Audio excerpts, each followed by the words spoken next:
Dobrodošli u naš klub. Udobno se smjestite jer su pred nama brojne zanimljive priče koje smo zabilježili putujući Hrvatskom, Slovenijom i Italijom. Budite s nama.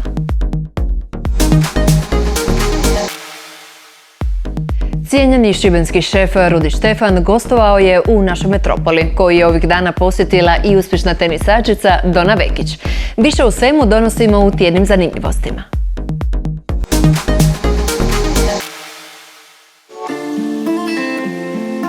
Dona Vekić ima mnoštvo razloga za veselje.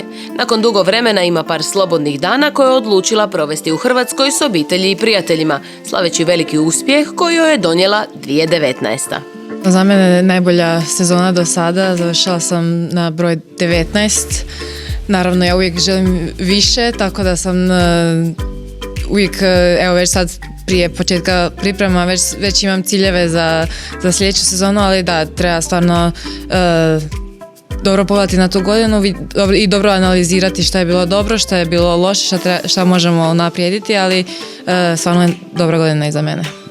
Što znači, znamo što znači naravno u rankingu imati dobru godinu, međutim što tebi osobno znači dobra godina? Je li to jedan i mir i privatni i poslovni i sportski, zapravo da na neki način dišeš punim plućima? Pa naravno prije svega moj sportski uspjeh mi daje jako puno zadovoljstva jer ja tijekom već godinama zapravo radim i trudim se da bi bila uspješna u svom poslu i to naravno da me to jako puno ispunjava. A uvijek je bitno imati i privatni mir što trenutno imam i moje vrijeme sa obitelji mi je jako bitno, a to kad putujem tijekom cijele godine nemam puno. Koji su tvoji najdraži turniri? Gdje najviše voliš odlaziti? Pa moj najdraži Grand Slam je definitivno Wimbledon, to je ipak malo posebniji od svih ostalih. A ovako turnir, stvarno volim Madrid. I zbog neki način zbog nogometa i zbog, ne znam, uvijek je obožavam onaj Park Retiro, to je stvarno predivno, uvijek bude dobro vrijeme i dobra atmosfera, dobra hrana, tako da Madrid mi je definitivno jedan od najdražih. Putovanja su sastavni dio tvog posla, možda i za nas lajke se čini to sve skupa glamurozno i lijepo, ali nosi jednu svoju teškoću. Kako se privikavaš, već dugo živiš ovim načinom života, kako se privikavaš na ta stalna putovanja, promjene vremenskih zona, kako se odmaraš? Da, stvarno sam se već navikla, ali nekad mi bude stvarno teško, recimo pred kraj sad ove sezone sam vratila se iz Amerike, išla u Kinu, vratila se u Europu, pa išla ponovo u Kinu, pa se vratila ponovo u Europu, tako da to je bilo malo ludo, ali treba naći dobar balans u svemu tome i onda kad imam odmor, onda se stvarno odmaram. Jedna od stvari u ženskom tenisu je to što se od tenisačica očekuje ne samo da budu vrhunske sportašice, nego im je veliki plus ako su atraktivne, lijepe. Ti svojom pojavom zapravo plijeniš gdje god da dođeš. Koliko ti taj dio cijele priče odmaže, odnosno pomaže i kako se nosiš sa time? Pa hvala vam na komplimentu. Mislim, to definitivno mi laksaju takve stvari i što imam neke mogućnosti što možda ostale cure nemaju, ali naravno meni prvi mi je fokus trening i mečevi, a onda ako imam neki event, mislim, volim se i našminkati i otići na frizuru i dobro se obući, to definitivno uživam i u tome. Kako jedna Slavonka odoljeva nekim delicijama, tradicionalnim, domaćim, kako uspijevaš uvijek biti fit? Ne mogu reći da odoljevam, ali tu dolazi od ono trčanje pomaže. Evo, jučer sam bila u Osijeku i kako da gledam u kuleni da ga ne jedem, kako? A u Zagrebu, kad sam u Zagrebu, onda moram pojesti štrukle.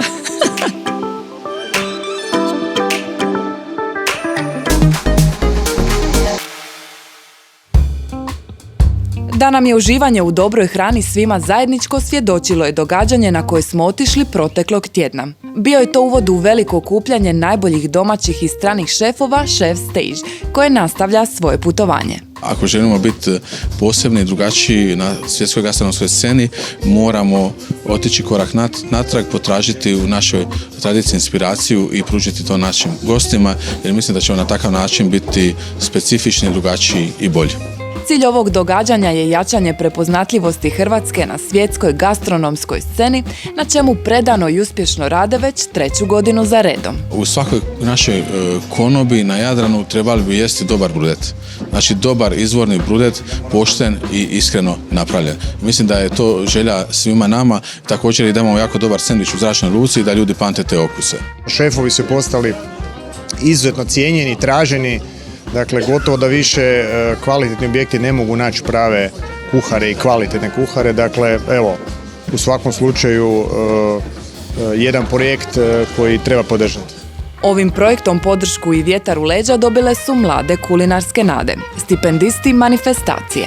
Kad pogledate njihova videa, više manje je jasno koliko to njima znači. Ono što je meni bilo fascinantno je kad smo objavili stipendiste na konferenciji, da je tu 500 ljudi u dvorani doslovno bilo na rubu suza.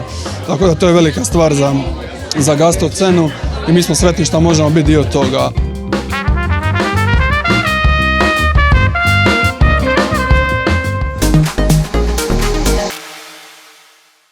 Ognjen Vučinić, plesač i koreograf, neumorni je promotor plesne umjetnosti. Kako se pripremao za samostalnu predstavu Rave On, otkrio je Lani Pavić. Ognjen Vučinić jedan je od simbola suvremene plesne umjetnosti u Hrvatskoj. Ovaj višestruki dobitnik nagrade Hrvatskog glumišta plesom se bavi od najranijeg djetinjstva. Ja svoje zanimanje ne kažem idem na posao. Ja ili kažem idem na klas, odnosno na sat plesne, idem na predstavu ili na probu, nikad ne spominjem to kao posao. Da, od 4. godine je to nekako, mislim, recimo onda da je to od rođenja u meni taj ples, ali sa 4 godine je to izašlo u stvari na vidjelo kada me tata, koji je tada bio policajac, odveo na prvi plesni sat u Studio Zara u Puli, koji je tada vodila Slavica Šenk, koja je nažalost nedavno preminula. I ona je bila toliko sretna što je bila napokon nekog dječaka koji želi plesati i ta uzajamna ljubav, odnosno obostrana, je trajala punih 18 godina dok sam ja još bio u Puli. I ona je u stvari ta koja je otvorila cijelu priču oko plesa, discipline, upoznavanje sa baletom, pod jednom čvrstom rukom, ali nikad joj niti ja, niti svi polaznici njenih satova nismo zamjerali. I to je bila ta neka fantastična generacija koja i dan danas traje. Premda je već dugo u drugom fahu, siguran je da mu je baletno obrazovanje od velike pomoći u današnjem radu. Balet je baza. Znači, kao što za kuću treba nekakav temelj, naravno, tako je meni balet dao tu jednu disciplinu, tu jednu, kako da kažem, tjelesnu pravilnost, tu neku agilnost. I onda sam kroz godine sa novim stilovima uvijek se vraćaš baletu. Balet je jedan stup, mislim, baš za mene. Ne prihvaćaju svi to tako, ali ja da. I često mu se vraćam i često sam mu zahvalan jer radio sam sa jako puno različitih koreografa i baš zbog tog baleta svi imaju neke svoje ideje, a balet me uvijek vratio na to da tehnički mogu izvesti nešto što koreograf traži. Premda na satovima baleta i danas manjka dječaka, okolina je Ognjena u svemu podržavala. Moji prijatelji, ljudi okolo, jako su to dobro prihvaćali. Naime, odrastao sam u Puli koja je bila već dosta otvorena po pitanju nekakve kulture, punk scene, bilo čega, mali grad koji zbilja vibrira sa tim stvarima i nikad u stvari nisam imao niti u školi nikakvih problema oko toga. Ognjenov veliki talent i posvećenost umjetnosti omogućili su mu da već sa 14 godina dobije poziv za nastavak klasičnog obrazovanja u Zagrebu. Međutim, već tada se budila jedna nova scena koja je širom otvorila vrata njegovom današnjem pozivu. Ja sam prošao audiciju i preskočio prvi razred, naime nisam se uopće trebao previše ni truditi jer je nekakav taj talent preuzeo cijelu tu audiciju. Ali naime kad sam izašao iz dvorane na Ilivskom trgu gore, gdje je klasična škola za klasični balet, Ja sam samo rekao ne, vraćam se jer nisam se mogao odvojiti. Onda sam se na povratku u Pulu počeo upoznavati sa drugim stilovima, uličnim, džez i sve to što je tada postojalo. A Zagreb se desio na jedan poziv da dođem raditi projekt, u stvari. Nisam planirao ništa, nego jedan poziv i tu je nastao moj prvi dodir sa suvremenim plesom i onda je to tako i ostalo. U ovom je razdoblju Ognjen postao očaran subkulturom stvorenom na valu rave glazbe, koja je postala velikim dijelom njegova života. Kao omaž tom razdoblju osmislio je predstavu za koju se traži karta više. Tu je počela moja potraga za individualnošću, pripadnošću, dijeljenjem prostora, kao prvo glazba koja taj ritam koji pokreće, gdje u stvari imaš te oslobađajuće momente gdje ne misliš ko si, šta si, gdje si, niti niko drugi to misli. I tu je nekakva ta ljubav da jednostavno bez toga nisam mogao. Sada nešto rjeđe, ali pokušao sam to kroz jedan profesionalni rad, jedno kazališno djelo, da to tako sad nazovem, pošto nije tipična plesna predstava jer koristim i teksta puno i nekakvih intimnih priča. Pokušao sam to u sat vremena dočarati publici i uspjelo je. Ognjenova karijera pokazuje koliko se može postići kada je posao poziv. Naime, osim što izvodi predstave, uživa u plesnoj pedagogiji jer je sretan kada veliko znanje dijeli s ljudima, posebno onima koji nisu plesni profesionalci. Aktivno stvara, bilo samostalno ili uz dugogodišnju prijateljicu i plesnu partnericu Aleksandru Mišić s kojom vodi Masa Dance Company. Uz to omiljeno je lice visokog hrvatskog dizajna. Najjednostavnije rečeno, Ognjen je istinski umjetnik i svestrana ličnost koja osvaja već na prvi pogled i prvi pokret.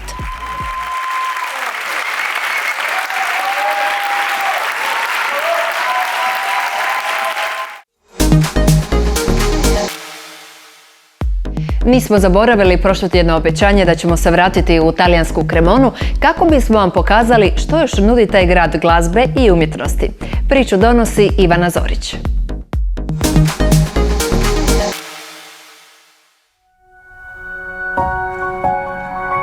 Opet smo u Cremoni, gradu kojeg od 90. godina prošlog stoljeća veže veliko prijateljstvo s Hrvatskom. Naime, za vrijeme Domovinskog rata iz ovoga je grada dolazila humanitarna i financijska pomoć mladoj državi u ratu. Kulturno i povijesno zanimljiva, Cremona nam je bila lokacija za još jednu lijepu priču. Njeni akteri su renomirani talijanski arhitekt Giorgio Palù, veliki glazbenik Edin Karamazov te impresivni auditorij u kojem se odvija najbolja svjetska glazbena produkcija. Na samom početku Giorgio nas je poveo na vlastitu izložbu ne bi li nam pokazao kako objedinjuje dvije ljubavi, umjetnost i arhitekturu. Credo che queste due forme si stiano compenetrando nella mia mente e a volte la cosa crea anche dei piccoli disorientamenti perché mi trovo a fare l'architetto con un'idea, un taglio più artistico e a volte invece a fare l'artista con un taglio un po' più architettonico. Per esempio, tutte le mie sculture, che vedete siano in marmo, siano in cemento, siano in ferro, hanno un equilibrio compositivo, così come anche le opere d'arte, un equilibrio compositivo che sicuramente deriva dal mio background architetto. Sljedeća stanica našeg puta bio je Auditorium Giovanni Arvedi, Giorgiovo djelo nastalo na mjestu izvorne skupštinske dvorane Palazzo dell'Arte. Ovim projektom odaje počast bogatoj glazbenoj baštini i zvuku koju Cremona želi sačuvati. Pravi je primjer arhitektonskog bisera vrijednog divljenja. Che cosa mi ha ispirato? Io la prima cosa la chiedo a loro. Che cosa vedi in questo edificio? E la cosa più bella, così come secondo me nell'arte, è che tutti rispondono in modo diverso. La risposta generalmente più semplice e banale è quella che si ritrovano le forme che poi si ritrovano al piano superiore negli strumenti ad arco, in particolare nel violino. Altri dicono che ritrovano la forma dell'orecchio. In realtà c'è dentro di tutto e in particolare anche, secondo me, la sensualità del corpo femminile. C'è molto corpo umano qui dentro, oltre alle altre cose che sicuramente hanno guidato la mia mano. Arhitektura koja potiče emocije, ali i akustika koju je proučavao poznati akustični geni, okosnice su dvorane. Si chiama Yasu Toyota della Nagata Acoustic, che è il consulente acustico di tutti i più grandi studi di architettura.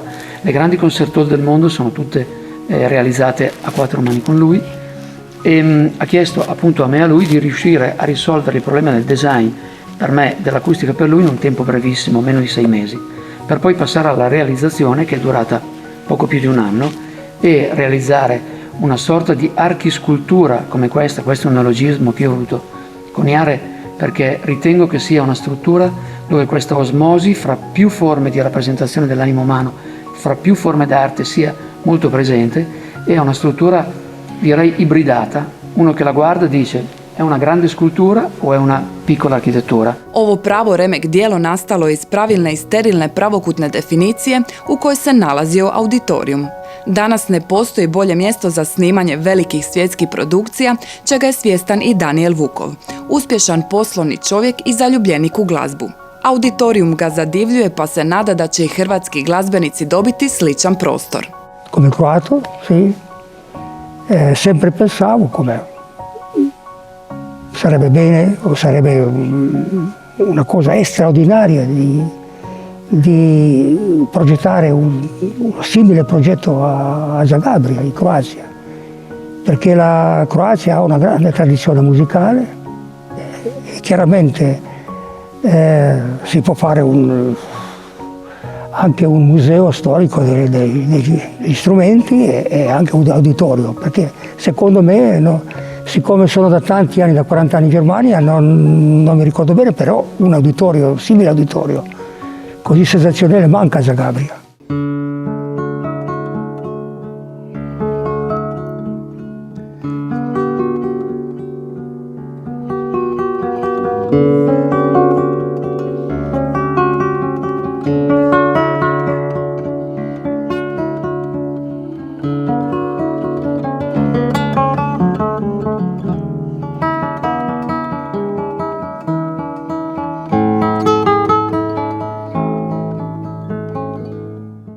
Jedan od najkarizmatičnijih svirača gitare i lutnje današnjice, Edin Karamazov, svira u Cremoni i ne krije oduševljenje prostorom. Mi svirači možemo svirati na otvorenom, bez zidova, to je jako lijepo. Divno je svirati u šumi, divno je svirati na otvorenom.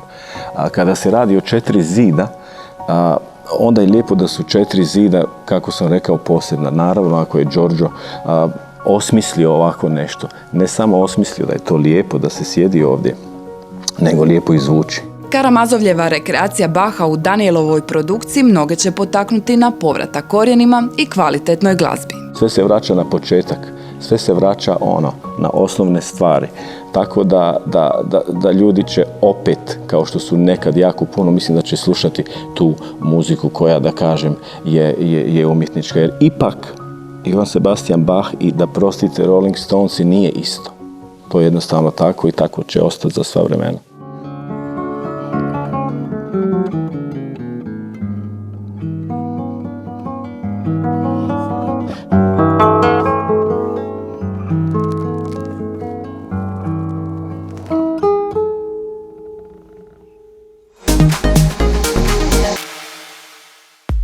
Marina Nardin jedna je od najpriznatijih hrvatskih arhitektica koja se u posljednje vrijeme posvetila projektiranju obiteljskih kuća.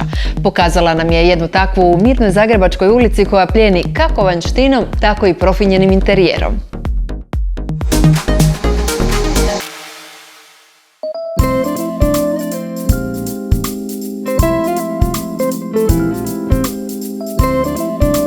Marina Nardin dugi niz godina projektira različite vrste objekata, a u posljednje vrijeme ponosi se s nekoliko obiteljskih kuća, od kojih ona u zapadnom dijelu Zagreba oduzima dah.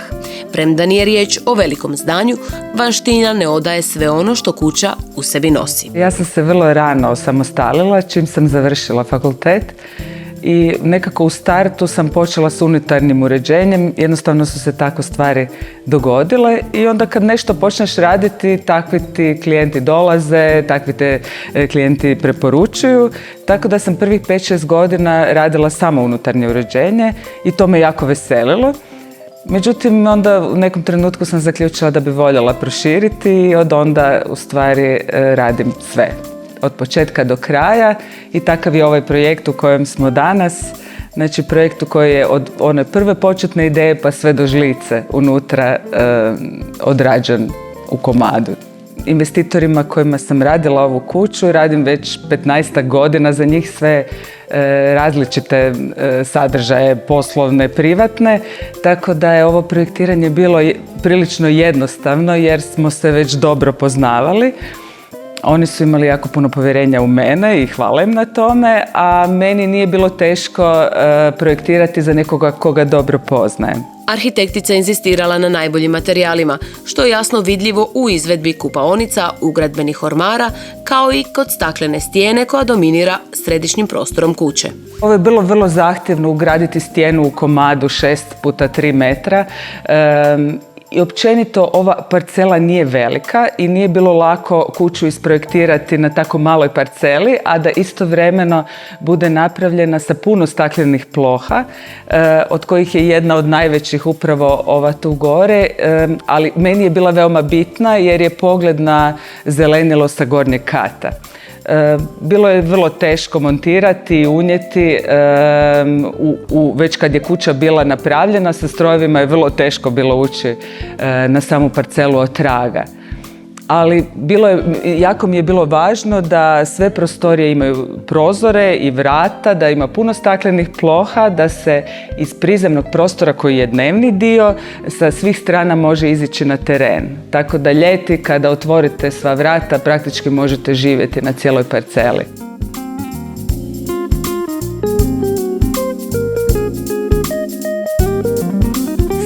Svi materijali koji su fiksni, odnosno koji se, ajmo reći, trajni materijali, napravljeni su neutralni, ali namještaj i dijelovi koji se zapravo mogu nakon par godina lako promijeniti, rađeni su u nekoj boji. Tako inače ja i projektiram, tako da investitori imaju mogućnost da kad im dojadi mogu promijeniti relativno jednostavno ambijent u kući. Marina je veliki dio mladosti uz arhitekturu posvetila i plesnoj umjetnosti, zbog čega su njezini interijeri uvijek protočni, kao da je kroz njih moguće prolaziti plešući. To mi je bilo jako važno da su svi prostori protočni, da svjetlo dolazi sa svih strana. Jako sam pazila na orijentaciju svake prostorije. Svaka prostorija u bilo koje doba dana je dobro osvjetljena. I cijela kuća je projektirana na način da se može pristupati prostoru sa više strana.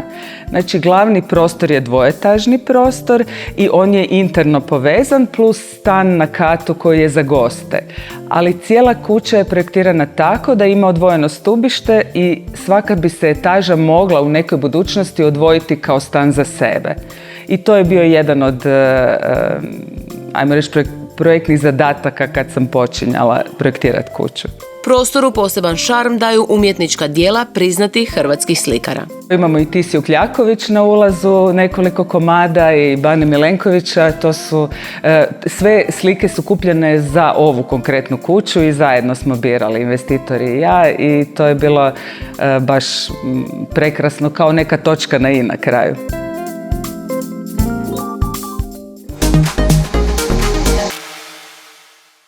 Dobro je poznato da je konzumiranje ribe važno za zdravu prehranu. Zbog toga je Rene Bakalović doznao sve o brancima, njihovom uzgoju, ali i pripremi. Na gostovanju u Hrvatskoj čuveni pjevač Sil sve iznenadio kad je na večeri zatražio ribu iz uzgoja. Zašto iz uzgoja? Traceability, rekao je on, sljedivost. To je princip koji sve više dobiva na važnosti što imamo više ekoloških problema.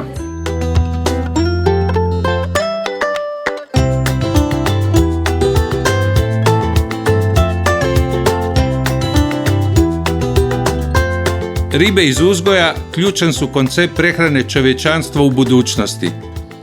Nas je pak zanimalo možemo li uz ekološke principe zadovoljiti i visoke gastronomske zahtjeve. Španjolski su stručnjaci odabrali brancina i uzgoju se posvetili u hladnijim atlantskim vodama Kanarskog akvatorija. U tim su uvjetima dosegli kakvoću za visoke kriterije kuharskih majstora.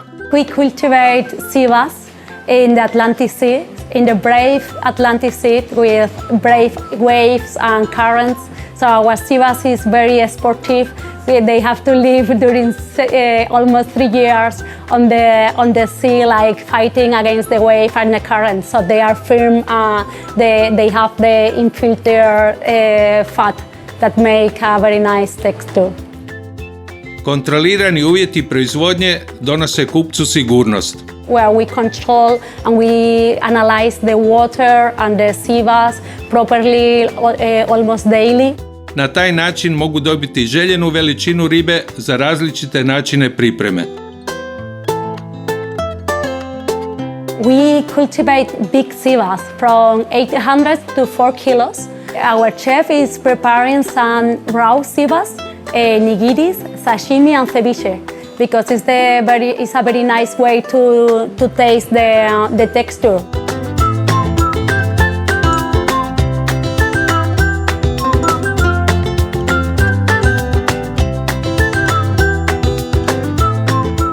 He's Nicolas Calvo.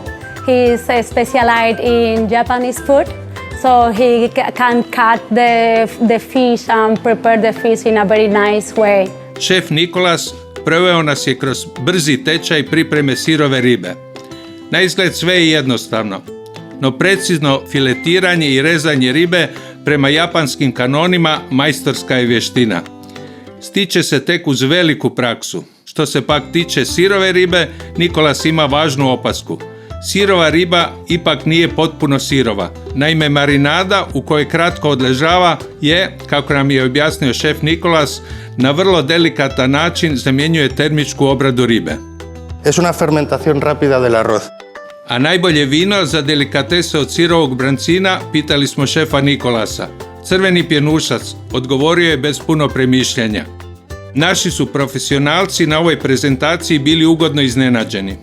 Šef Mario Mihelj potvrdio je tezu o važnosti principa sljedivosti koji kod dobrog uzgoja može dosegnuti izvrsnu kakvoću.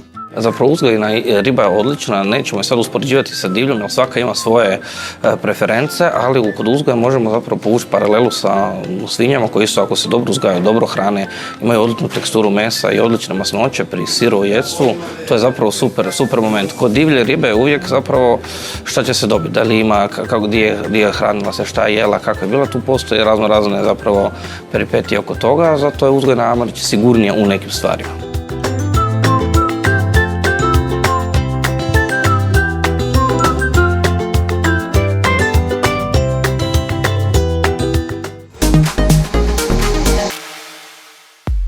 Marija Grigorijan posjetila je izložbu u Hrvatskom društvu likovnih umjetnika na kojoj izlaže Sebastian Dračić, talentirani slikar mlađe generacije. Otkrio je čime se trenutačno bavi i koja je njegova definicija uspjeha.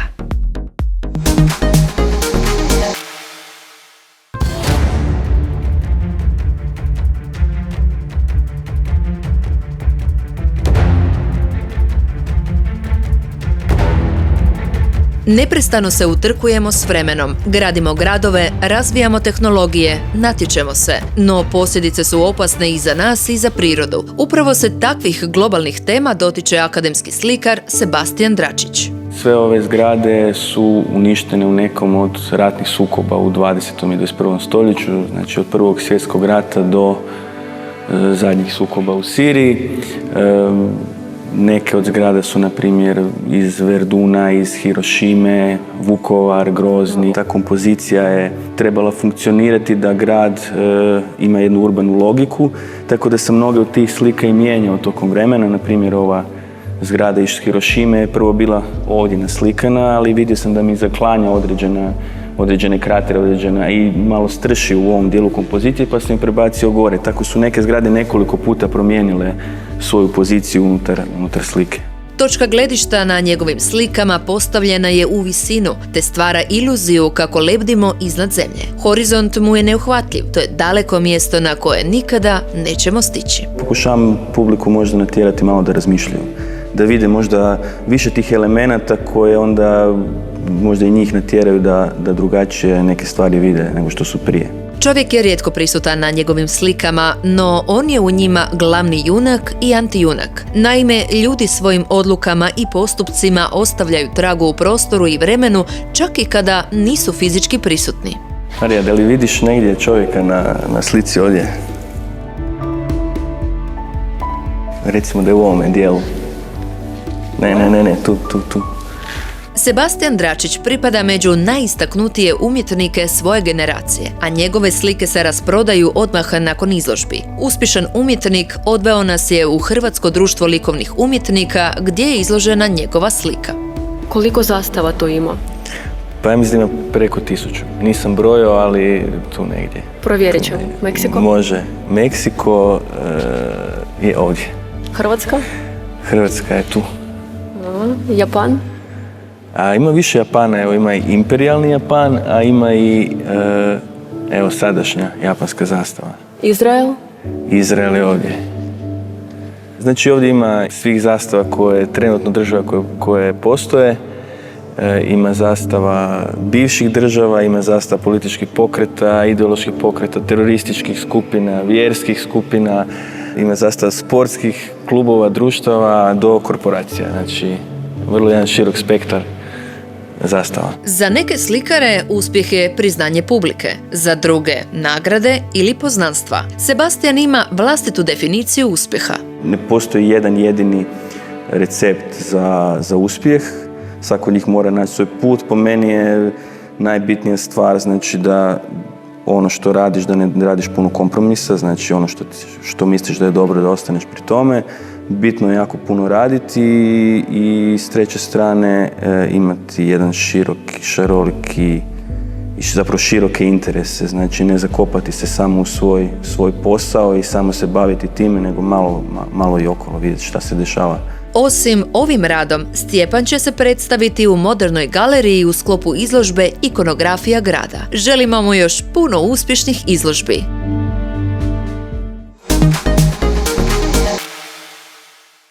Rene Bakalović objasnio nam je zašto je dobro jesti ribu, međutim postoje i druge namirnice koje nas mogu učiniti zdravijima i ljepšima. Više o svemu zna doktorica Lejla Kažinić-Kreho.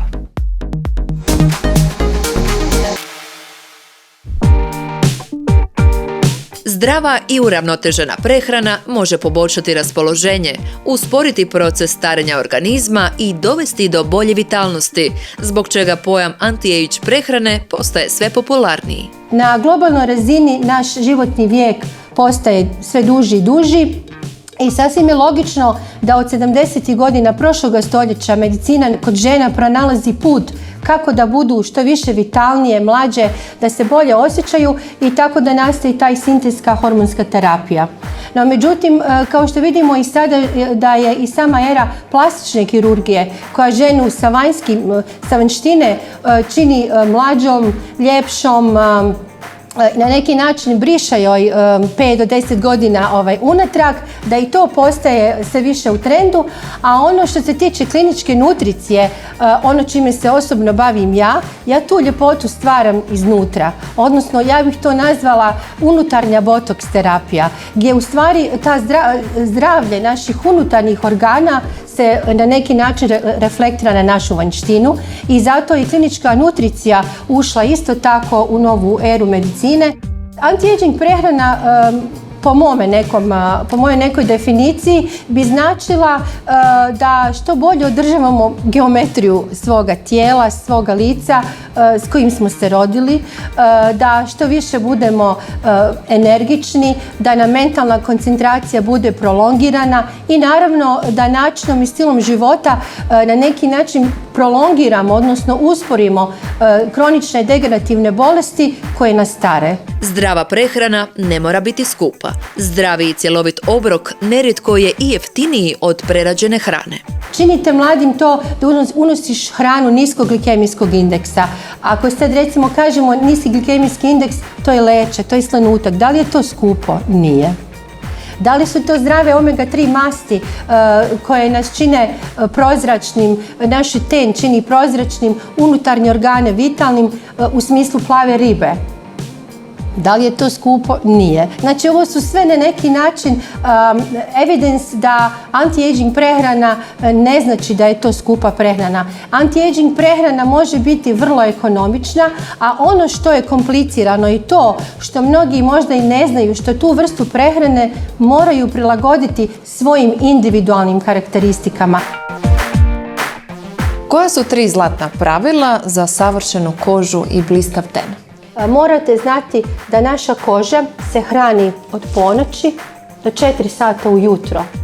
I zato zadnji obrok mora biti upravo sa namirnicama koje koža voli, a ono što je bitno ne smije biti visokokalorijski, nego moramo ulaziti sa tim niskim razinama inzulina. Tako da sad ovdje imamo jedan blue ball, znači sa plavom algom, to je ta Blue Maik alga koja je izuzetno bogata vitaminom B12.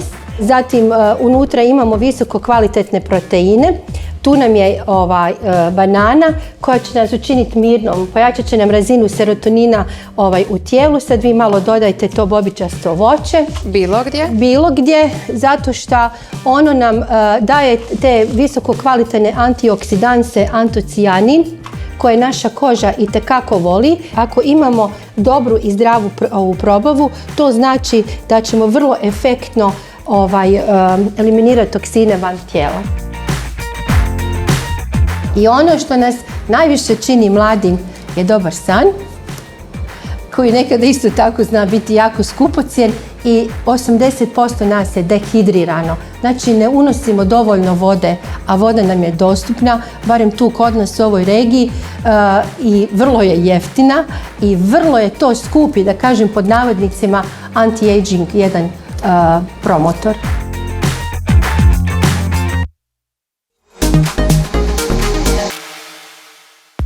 Koliko modni časopisi utiču na formiranje hrvatske modne scene i na koji način promoviraju mlade dizajnere, otkriva priča Ive Šarić. Iza svakog modnog časopisa stoji velika produkcija i tim profesionalaca.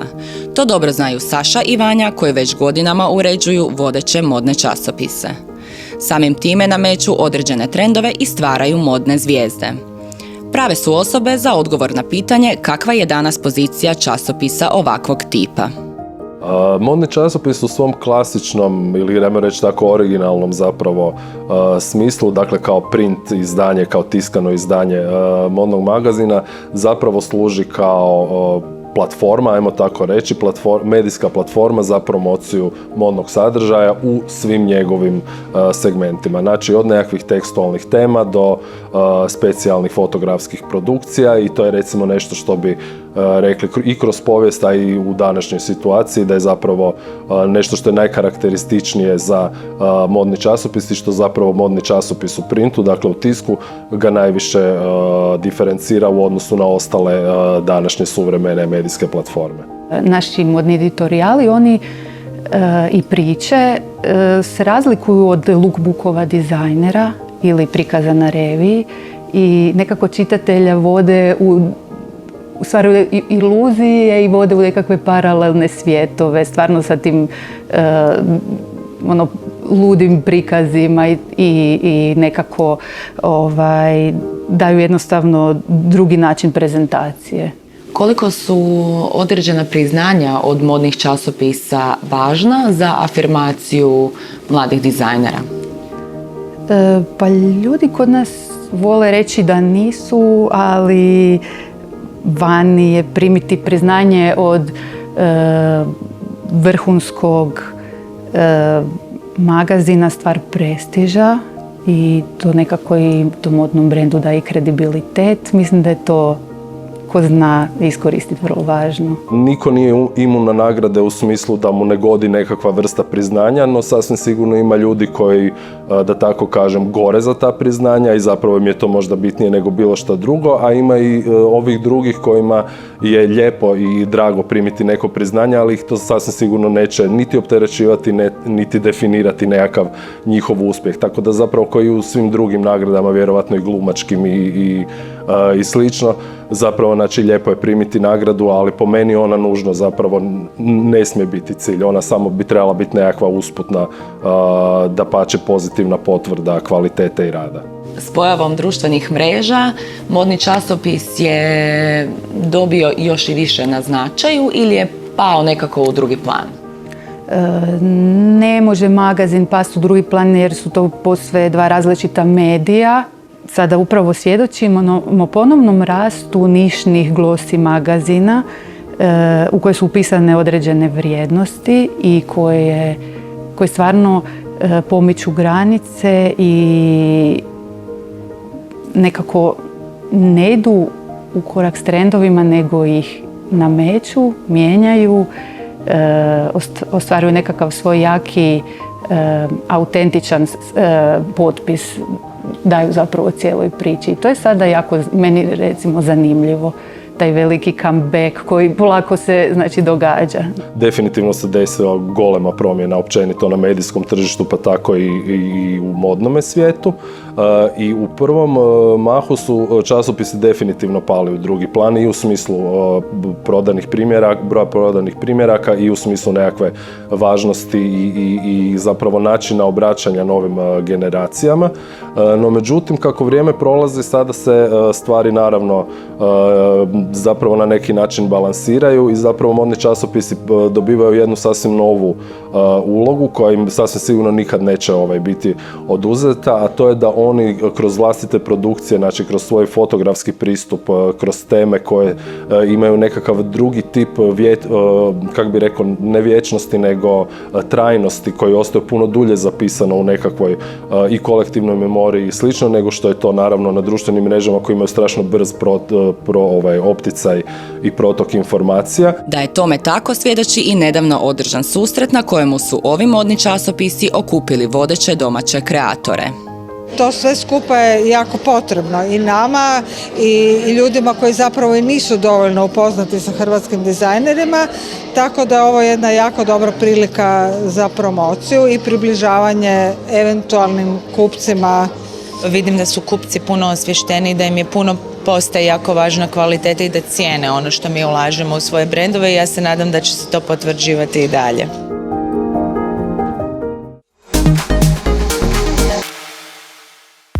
Što je trail i kakve veze s tim pojmom ima bivši vaterpolist Šimon Zimmerman, otkriva Dejan Sinovčić. Trail je fizička aktivnost koja podrazumijeva kretanje na nogama, hodanje, planinarenje ili trčanje po najrazličitijim prirodnim terenima i vegetacijskim sustavima, planinama, brdima, otocima ili ravnicama po označenim stazama. U Hrvatskoj sve je započelo prije 16 godina kada je bivši vaterpolist Šimon Zimmerman pokrenuo trekking ligu Preteču traila. Počeli smo s tim 2003. godine sa velebitskim pustolovnim trekingom koji je bio dugačak 140 km, išao od Paklenice do Senja 3 godine za redom i to se zapravo pretvorilo u jedan cijeli pokret, jer taj trekking je onda se uspio primiti na različitim lokacijama u Hrvatskoj i egzistirao je jedno gotovo 10 godina na 30 lokacija. Prije jedno 6-7 godina na scenu je stupio trail gdje je zapravo zamijenio sam trekking, gdje mi sad imamo trail utrke na neviđeno puno lokacija u Hrvatskoj i regiji, gdje sudionici zapravo mogu se prijaviti na različite dužine od 6 km pa do 100 milja. Međutim, u trailu su staze sve označene, ne morate razmišljati gdje ste, što ste, ne morate razmišljati o tome da se morate orijentirati, sve je označene, morate samo pratiti te oznake i stići ćete sigurno do cilja. Bavljenje trailom izuzetno je zdravo, u čemu vas ne mogu ograničiti ni godine, ni tjelesna sprema, ni spol, što su prepoznali brojni ljudi u Hrvatskoj. Neki ljudi zaista počinju od nule i znam ih jako puno, znači u Hrvatskoj, koji su zapravo od apsolutnih sjedača, takozvanih kaučara, postali, ne mogu reći vrhunski sportači, ali napravili su zavidne rezultate u nekakvim poznim godinama i uspjeli isfurati neke trail utrke dužine od po 100 km ili čak 100 milja. Ako govorimo o 100 milja, to je 160 km.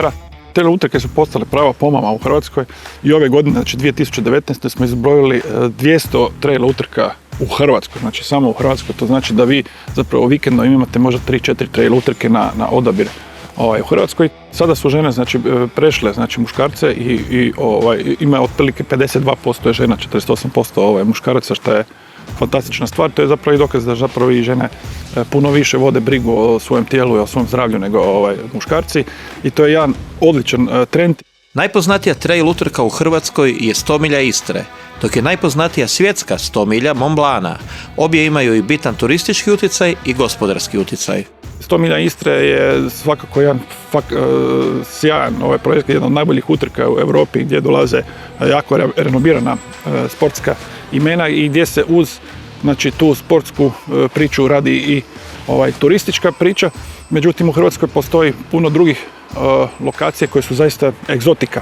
Svaka trail utrka ima svoja pravila. Natjecateljima se nudi nekoliko dužina staze koje biraju prema vlastitim tjelesnim mogućnostima. One najduže, poznate kao ultra trail, imaju vremenski limit u sklopu kojih se utrka mora završiti. Evo kako izgledaju pravila utrke 100 milja Velebita. 100 milja Velebita imali su znači pravila da je utrka bila limitirana na 52 sata, okrepne stanice su bile svakih 20 km, natjecatelji morali su imati obaveznu opremu jer vi ste tamo prepušteni zapravo divljini, bez obzira što je to sve dobro označeno i svakom trenutku znate gdje se nalazite. Međutim, morali smo biti sigurni ako vam se nešto desi da možete sami sebi pomoći dok pomoć ne dođe. A prvi je prošao Velebit za 25 sata i 49 minuta, Maren Mandikać. Mi smo tu, bile su oklade da li se taj Velebit može ispod 24 sata. Sada je sigurno da se taj 100 milja Velebita, odnosno to je 160 km Velebita, može ići ispod 24 sata.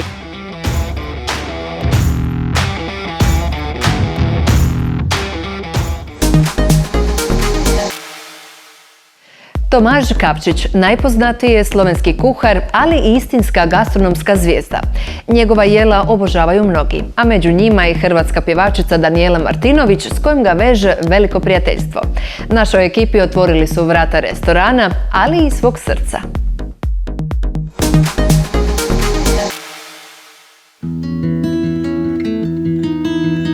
Dvorac Zemono, smješten na brežuljku s kojeg se pruža prekrasan pogled na vinograde doline Vipave, radno je mjesto poznatog slovenskog kuhara Tomaža Kapčića. Njegova kulinarska priča posebna je iz više razloga, poglavito zbog njegovog odnosa prema gostima. Znate, u Sloveniji imamo jednu od ljepših rečenica za te hrame kulinarike, to je gostilna. Znate zašto? Jer vi ste moj gost. Ja sam ovdje zbog vas. I zbog toga dobrodošli u naše gostilne. U dvorcu izgrađenom u 17. stoljeću Tomaž kuha od 1997. godine. Ako ste jedan od sretnika koji su došli u Zemono po pravi gastronomski doživljaj, za svega nekoliko trenutaka ćete se udomaćiti, a on će vam ispričati svoju kulinarsku filozofiju. Za mene je kuhinja na prvom mjestu osnovna namirnica. Kad imam moram imati najbolju osnovnu namirnicu da mogu iz nje nešto raditi. I kad imam najbolju osnovnu namirnicu, moram paziti da ju ne pokvarim. Osnovna namirnica mora ostati ona glavna, ali ipak moram ju spremiti za gosta na način da vidi i da osjeti da je neko radio i mislio za njega. Tomaževa obitelj smatra se začetnicima fine dininga na ovim prostorima, a on pripada 4. generaciji koja nastavlja uspješnu kulinarsku tradiciju. Upravo je odrastanje u kuhinji dalo pečat njegovom današnjem stvaralaštvu. Kad počnem raditi neki slijed, uvek krenem prvo u djetinjstvo i nikad ne zaboravim odakle sam.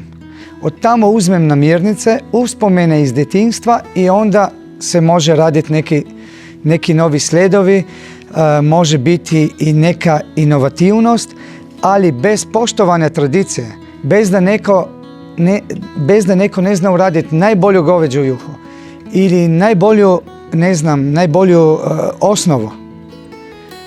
Bez toga ne možeš biti velik kuvar i bez toga ne možeš ići u neke inovacije. Inovacije spojene s tradicijom daju novi kulinarski smjer. Ponekad mi neko kaže, imaš ti, kako bi ti nazvao tvoju kuhinju? puno izraza je prošlo u tih 20-25 godina, ali ja moju kuhinju zovem kuhinja ideja. Kuhinja ideja i poštenosti. To mi je najbitnije. Samo za Klub 7 otkrili smo kako kuhinja ideja izgleda u praksi. Veš, ono što smo pričali do sada, veš, bez osnove nema kuhinje. Mi svaki dan uradimo fond od povrća, fond od ribe i goveđi fond.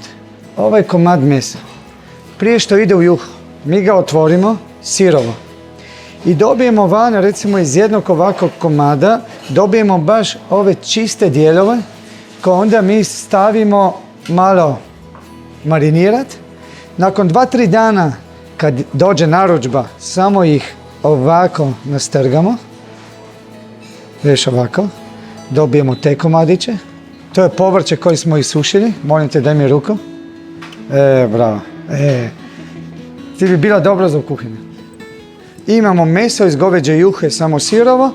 I sada vidio odakle sam uzeo juhu. Tako vidiš, ja ne pričam ništa o molekularnoj kuhinji, nego kuhinja ideja.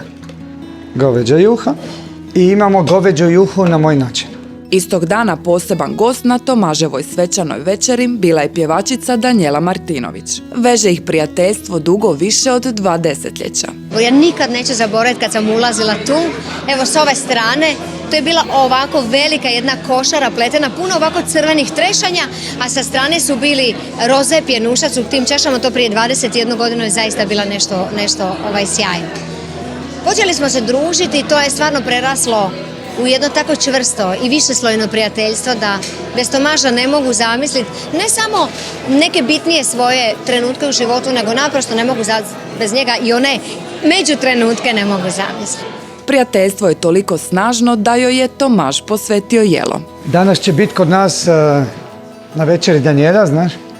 I jedan slijed smo i za nju radili, samo ću ti pokazati donji dio tog slijeda, jer onda na to će ići orada, iće safran, iće par stvari. Ali ovo, ja kažem, ovo je energija i Danijela voli boje. I pune energije, tako da to je baš po meni Danijela. Veš, pav. Danijelu je ovakva gesta oduševila. Ja sam prvo bila malo, kako bih neiznenađena, bila sam i počašćena i nekako ushićena, jer mi se nikada do sad nije dogodilo da mi je netko posvetio jelo. A ja volim te neke poklone, uvijek sam bila po tom pitanju možda malo čak i zahtjevna, jer sam mislila, ja više volim da mi netko napiše nešto na papirić nego da mi kupi, ne znam, nešto veliko. Tako da ću ovo smatrati definitivno jednim od svojih najljepših poklona koje sam dobila u životu. Prijateljstvo su začinili zajedničkim poslovnim pothvatom u kojem je Tomaž osmislio popularno piće, a Danijela njegov dodatak, stvarajući tako skladan dijalog. Sve ovo čini ga jednim od najpopularnijih Slovenaca. Možda zbog toga što uporno tvrdi kako kuhar ne bi trebao biti zvijezda, Tomaž to uistinu jest. Ja puno puta kažem, uđete kao gost, a izađete kao prijatelj. I sve to ugostiteljstvo, i sve to moj posao. Tako da mislim da posao ugostiteljstva nije samo kuvanje, nego ta cijela priča.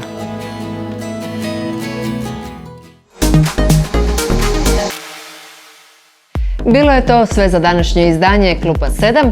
Novi sastanak u našem klubu bit će već sljedeći tjedan. Do tada, lijep pozdrav!